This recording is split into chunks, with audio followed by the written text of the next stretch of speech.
Elon Musk, le fondateur de SpaceX, a récemment dévoilé une nouvelle fusée nucléaire choquant toute l'industrie spatiale.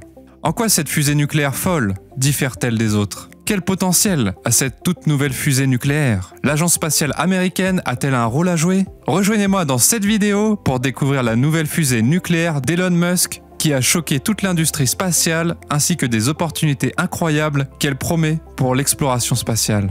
Mais avant de commencer, n'oubliez pas de vous abonner en activant toutes les notifications pour ne rien manquer des dernières vidéos d'Elon. C'est parti! Les humains regardent vers l'espace depuis la nuit des temps, voyant des millions de points de lumière scintillants qui semblent être les voisins de la Terre, mais les astronautes en savent bien plus. La distance entre la Terre et l'étoile la plus proche de notre système solaire est de 40,208 trillions de kilomètres. Même si la capacité du réservoir de carburant de la fusée spatiale existante Saturn V était triplée ou même quadruplée, nous serions toujours bien loin de la planète la plus éloignée de la Terre, à savoir Pluton. Pluton, cette magnifique planète, se trouve à 5,0194 milliards de kilomètres de la Terre. Cependant, avec l'avènement de l'énergie nucléaire dans le secteur spatial, il semble y avoir un potentiel lumineux. Qui ne réalise pas la puissance des armes nucléaires? Il ne fait aucun doute que toute exploration spatiale vers la Lune ou vers Mars, ou de toute autre planète en dehors de notre système solaire, ne servirait à rien. À moins que les fusées et l'équipage ne puissent revenir avec les informations nécessaires et précieuses dans les délais de la vie humaine et arriver à destination dans les délais et en bon état. C'est un rêve qui doit encore être pleinement réalisé. Cependant, il y a eu un certain nombre d'expéditions réussies aux confins de la zone de gravité zéro de la Terre. La plus célèbre et la plus récente était celle du milliardaire Richard Branson, PDG de Virgin Galactic, qui voyageait dans sa navette spatiale avec 5 des membres principaux de l'équipage de sa société. Ils ont voyagé aussi loin que le pôle gravitationnel de la Terre pouvait aller. Mais ce ne sont pas les seuls. En effet, l'équipage d'origine bleue de Jeff Bezos s'est également aventuré plus loin dans l'espace au cours du même mois lors du premier vol du tout nouveau lanceur Shepard. Mais aucune de ces deux sociétés ne capture vraiment l'ambition de SpaceX. Avez-vous déjà entendu Elon Musk déclarer, comme il le décrirait, son intention de faire un voyage aussi inutile que ses deux rivaux? Musk a ses propres justifications pour se moquer des deux milliardaires. Le voyage suborbital ne ferait qu'effleurer le bord de l'espace et la frontière imaginaire que sépare l'atmosphère de la Terre et l'espace, également connu sous le nom de ligne de karma. Un maigre objectif selon Elon. Mais alors, que fait Elon Musk en ce moment? La firme SpaceX d'Elon Musk, qui est maintenant le principal rival dans l'exploration spatiale, a reçu un contrat de la NASA de 2,9 milliards de dollars pour construire un atterrisseur lunaire qui peut faire atterrir des gens sur la surface de la Lune. Le premier depuis la mission Apollo. De plus, la NASA et SpaceX collaborent étroitement depuis un certain temps. La NASA aime la façon dont Elon Musk semble faire avancer les choses. Mais il est indéniable qu'amener des gens sur des planètes au-delà est une tâche difficile à réaliser à partir de la simple énergie chimique de la réaction entre l'hydrogène et l'oxygène. La voie n'a pu être trouvée que dans l'énigmatique équation d'Albert Einstein, E égale mc2, qui a divisé un atome pour la première fois pour révéler une quantité d'énergie incroyablement énorme. Mais ce n'est pas une idée nouvelle en astronomie. Même avant qu'Albert Einstein ne propose l'équation pour diviser l'atome, d'autres astronautes l'avaient déjà envisagé. Pourtant, plus de 60 ans après le début de l'ère spatiale, la fission nucléaire n'est toujours pas une réalité courante. Mais maintenant que SpaceX et la NASA travaillent ensemble, il y a de fortes chances que le rêve se concrétise le plus tôt possible. Le gouvernement américain a donné à l'agence spatiale NASA un délai de 10 ans en 2020 pour amener un système d'énergie nucléaire de 10 kW à la surface de la Lune. Le projet est actuellement la priorité absolue de la NASA comme il se doit. Elon Musk l'a qualifié de merveilleux sujet de recherche dans un communiqué. Il a poursuivi en soulignant comme l'énergie nucléaire permettrait des temps de trajet plus rapides et comment le système solaire pourrait bientôt ressembler à un village. Néanmoins, SpaceX reste très actif. Elon Musk est sérieusement concentré pour transporter des gens sur Mars et il veut établir une communauté permanente, pas seulement pour quelques jours ou quelques mois, mais véritablement créer une civilisation nouvelle.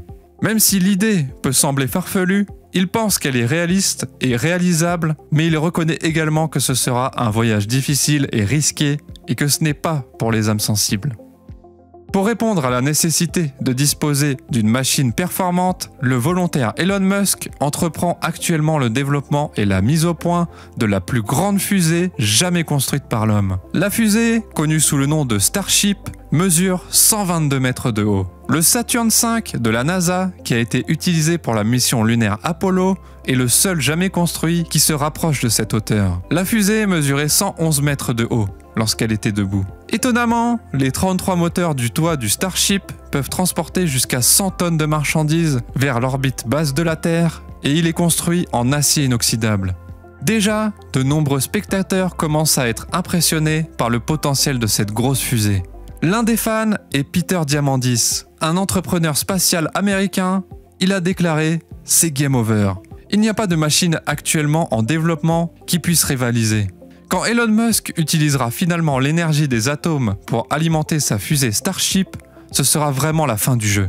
Le grand avantage du nucléaire est qu'il n'y a donc pas de pénurie. Un atome a une grande quantité d'énergie qui peut être libérée sous forme d'énergie supplémentaire. Qu'en est-il du réservoir d'une fusée spatiale? Elon Musk espère que le lancement du Starship ne soit pas reporté dans les mois à venir. Il a encore beaucoup de travail à faire, y compris la tâche difficile d'obtenir l'approbation de l'administration fédérale, l'autorité de délivrance des licences rigoureusement contrôlées. Pourtant, le PDG de SpaceX est optimiste puisque ce n'est pas la première fois qu'il passe le FFA.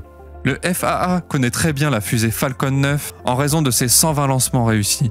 Le mécanisme de propulsion nucléaire thermique, ou NTP, sera utilisé par les fusées nucléaires. Le mécanisme est assez simple. Un propulseur liquide, de préférence de l'hydrogène, est pompé à travers un cœur de réacteur, après quoi l'atome d'uranium se divise pour libérer une énorme quantité d'énergie thermique qui est ensuite utilisée pour chauffer l'hydrogène gazeux et l'éjecter à travers la buse pour produire une poussée terrible. La méthode offre de nombreux avantages notables. Premièrement, comparé aux fusées chimiques, les systèmes de fusées NTP sont 2 fois plus efficaces et ont une densité d'énergie plus élevée. Les ingénieurs établissent la quantité de poussée dérivée d'une quantité connue de propulseur pour estimer la quantité d'énergie qu'il produit. Un processus de fusée chimique impliquant de l'hydrogène et de l'oxygène produit 450 secondes de poussée, mais un réacteur nucléaire en produit 900 secondes. Quelle est alors la réelle différence? L'eau est un sous-produit du processus de combustion des fusées chimiques. Une molécule beaucoup plus lourde que l'hydrogène, utilisée dans le NTP. Cela explique l'efficacité du système NTP et ses faibles besoins en carburant. Il n'y a pas lieu de paniquer, malgré les inquiétudes de certains quant au risque de fuite radioactive lors des lancements. Lors des lancements, le système NTP ne sera pas utilisé. Au lieu de cela, il sera alimenté par l'énergie chimique dans l'espace avant que le système NTP ne soit activé. Le système NTP offrira beaucoup plus de flexibilité, plus encore dans l'exploration de l'espace lointain. Jeff Bezos et Richard Branson ont déjà été en orbite sur des fusées appartenant à leurs sociétés respectives. Elon Musk, le PDG de SpaceX, pourrait être le prochain milliardaire à déclarer un voyage dans l'espace. Et ce voyage sera sûrement différent de ses rivaux. Mais le danger des radiations est l'inconvénient que beaucoup de gens voient avec terreur.